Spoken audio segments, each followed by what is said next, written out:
So, ang next material ko sa aking UIT ay susubukan na po silang ipakilala sa labas ng City of Manila.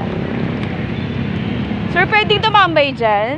It's open. So, magiging part ito ng aking material.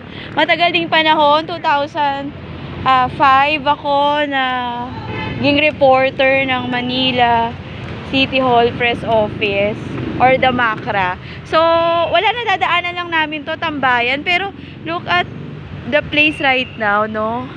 May mga puno, may upuan na. Nung may inuto sa akin somewhere si Bioli.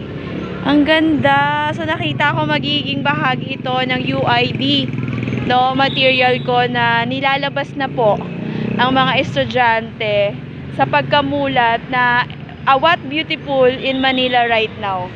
No, dahil karamihan sa mga kanto ngayon, mga sulok-sulok, ay kakakitaan na po ng mga ganitong klaseng development. At itong development na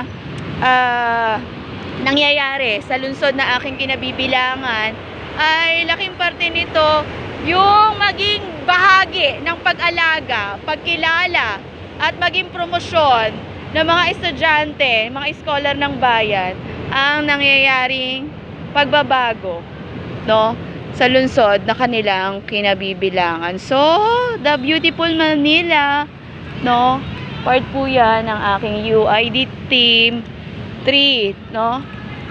So, ayan. So, iniisa-isa ko nang tapusin ang final materials. So, beautiful Manila.